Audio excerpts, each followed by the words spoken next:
meilleur ambassadeur, c'est le spectacle. Et si le spectacle marche, c'est probablement la solution la plus intéressante, en tout cas en termes de diffusion. Quand on est en tournée ou quand on est en exploitation dans un lieu où on joue 10, 15 ou 20 fois, il n'est pas rare d'en vendre entre, je dirais, 20 et 30 exemplaires par soir.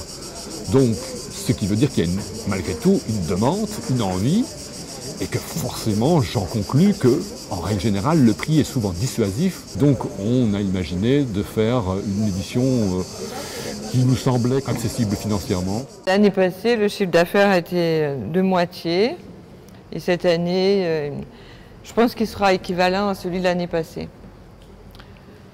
Alors c'est dû peut-être à la canicule aussi, les gens se déplacent moins, ils vont d'un lieu à un autre, climatisés de préférence, nous on n'a pas la clim. Et puis je pense aussi qu'il y a aussi le problème de la crise, c'est-à-dire qu'une fois qu'on a acheté un billet du IN, quelques billets du OFF, quelques boissons supplémentaires parce qu'il fait chaud et qu'on doit se désaltérer, c'est plus difficile ensuite d'avoir un budget livre.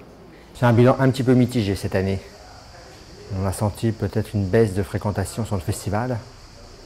Donc, mais ça reste de toute façon un festival extrêmement intéressant. Il n'y a pas de panier moyen, ça va vraiment de 3 € pour la petite pièce Oulipo qui se joue jusqu'à 200, 300 € pour les gens qui achètent, notamment pour ceux qui repartent à l'étranger. Vous avez beaucoup d'achats de l'ordre de 10 €, mais vous avez des achats qui peuvent monter jusqu'à 80, 100 €.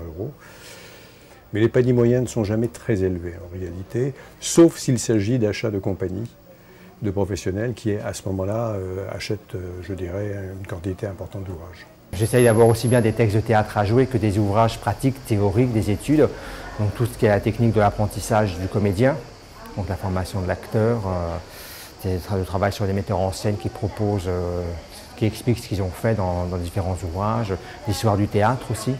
C'est clair que celui qui a probablement plus facile à se dire et à faire la démarche en sortant d'un spectacle, c'est un spectateur que je qualifierais mature, entre 40 et 65 ans ou 70 ans, et que le jeune, lui, n'a pas nécessairement ce réflexe-là, ou n'a jamais eu le réflexe, parce que justement par rapport justement au nouveau support numérique, il a peut-être, je dirais, une autre attitude par rapport à ça.